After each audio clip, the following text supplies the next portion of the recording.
First half, I thought they figured it out. Woo! I guess you should be happy when you win a game, but gosh darn, I don't feel real happy right now. Why not? Ooh.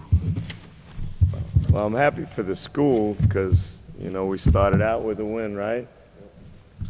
And we ended with a win. And that was pretty nice. And Mr. Mills must have watched us play. That's why he missed the first two layups. But he made the one that counted, so. But, you know, we got to win. These kids needed that, but, you know, I can see it in their faces that they think something bad is going to happen. And it's pretty obvious that that's got to change.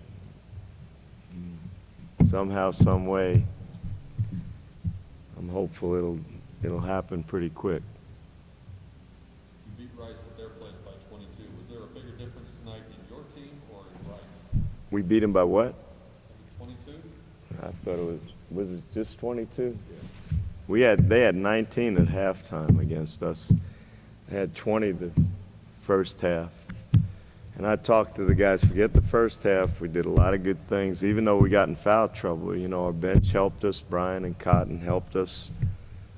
You know, we kept them from getting second shots. We took care of the ball. We got to the free throw line. Said just first 5 minutes, let's just be real solid. We come down and we didn't know if we were the blue shirts or the white shirts. It was like when I played in North Carolina, Coach McGuire told me we were the team in white. LSU was the team in purple. Throw it to the team in white. And I won't tell you what else he told me, but I felt like saying that. But I feel for Rice because I watch TV and Villanova they're telling me the best player in the program is a kid sitting out, point guard. I watch USC play and the big kids play, and I watch Oregon play, and then Rhode Island's got a kid sitting out that Bobby Hurley told me he can play. So, and then they had an injury. I feel bad for Coach, but you know, from our perspective, this is a win, and you know, hopefully we'll learn from this and be ready Saturday. What is it about the first 5 minutes of the second half? You think they'd be there, they would start maybe crumbling toward the end? Well, we didn't allow them to give up. And even though Jackson goes 8 for 26, he tried to win the game. You know, he got it. You know, his effort was incredible. And first half, they never had any dribble penetration. Second half, they driving by us, and we have to come help. You know, got in foul trouble. They rebounded, missed free throws in the guts of the game. And we have a lane violation in the guts of the game. And we try to throw a 90-foot pass in the guts of the game. I mean, things I can't explain. We're in the bonus early. We're shooting threes. But you know, the nice thing about this sport is the film don't lie, and you know, you can use it as a tool to teach, and that's what we got to do. Coach, what's the renovation going to mean, big picture? I'm really into renovation right now, but obviously this school has made an unbelievable commitment to our program. I mean, they allowed us to hire a great staff, you know, for me. They're trying to do all the things that major programs do, and now we got a facility that is going to be pretty special. We just got to have a team worthy of people who want to come. And then, you know, I'm hopeful that someday we can play like Villanova and St. John's, and Connecticut, and Georgetown. Some games playing a big building that they have right by my house, which I can't get home on game nights. but I'm hopeful. But this is got to be a great thing for our program. This facility and locker rooms has been a tremendous commitment to help us compete. How do you think the renovations are going to draw bigger crowds? No, No? I think a good team will help. Okay. And how do you think Yep. the stadium's going to help with that?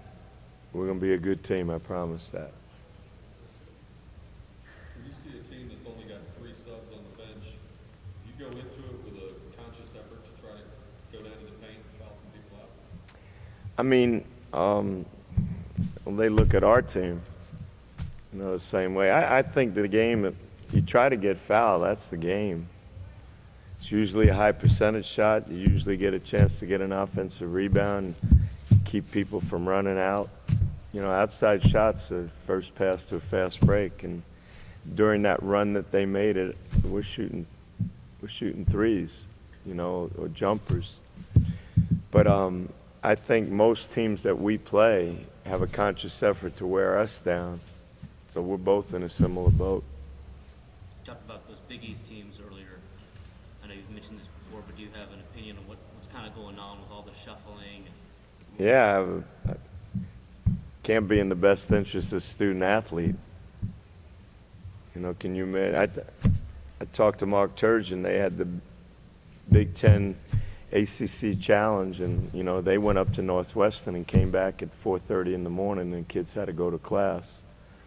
How about going to Nebraska or Iowa City or Minneapolis in this bad weather in the best interest of the student athlete? It's ridiculous. Virginia and Maryland are not in the same conference. Syracuse, the Big East, go to the Garden in the Big East, Syracuse has half the Garden. I'm just troubled by it. I know it's all money related, and but you talk about what's best for our game and our sport and not minor sports, non-revenue sports. I can't imagine. Because those, do you think a volleyball team or a soccer team charters? I don't know. I don't know how they can do that. But our job is to have a team that, is appealing to people to watch, and us be relevant in this community, and have kids want to come here, and then we'll be fine. And that's our job. Okay?